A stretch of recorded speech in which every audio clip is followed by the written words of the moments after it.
what does the spending review mean for business? Well, I think for the business community in Britain, they can now see we've got a decisive plan to deal with this country's budget deficit over a 4-year period. And I think that provides a platform of stability upon which businesses can invest and grow and create jobs in the UK. And I think people are going to look around the world and say, here is one government sorting out its problems. And I think that's a message of confidence in the UK. And it says very clearly that Britain is open for business.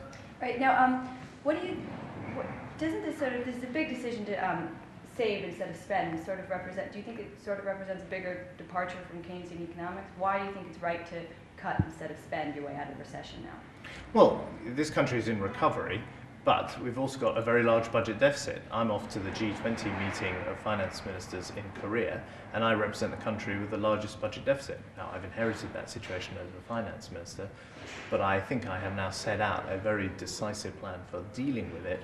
It is a hard road to follow, but it leads to a brighter economic future. And I think if we don't follow this road, that would mean economic ruin. What more can you tell us about the banking tax? What does maximum sustainable mean?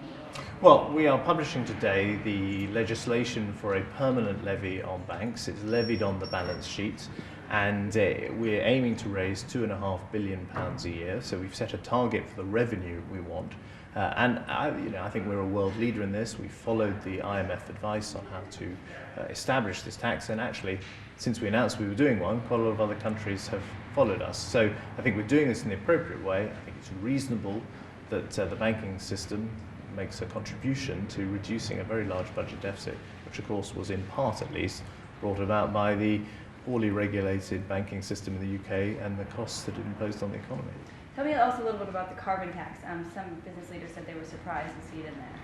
Well, look, we have got a whole host of measures to promote green energy, to reduce carbon, and we've got commitments, for example, to a renewable heat incentive, to a green investment bank, to offshore wind technology, and also a carbon reduction commitment, which will be levied on businesses, but we're delaying actually its introduction. This was a plan for the previous government. We're delaying its introduction by a year, and I think that's a sensible step. All right, great. And now you're off to Korea. What would have to happen on this trip for you to call it a success? Well, I hope in Korea we can get on with reforming the IMF so that it reflects the new economic balance of power in the world. I think that would be something that would be good that we could achieve here. It's been dragging its feet, frankly, IMF reform, and we want to get on and talk about the really substantive issues on the economy.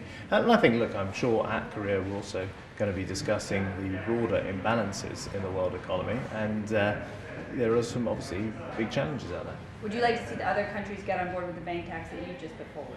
Well, when I made my proposal on the bank tax, actually France and Germany also indicated that they were going to be introducing a levy. As I say, we're following the best IMF advice on this, and of course it's up to other countries whether they want to follow suit. But I think it is perfectly reasonable that the banking sector makes a contribution to the high budget deficit in the UK and its reduction. And I also think the way we've done it actually in effect, it puts a tax on the implicit state guarantee for wholesale funding, which we saw was drawn upon in the last couple of years, and was a bit of a gap in the system, the fact that we didn't have a tax to charge for that.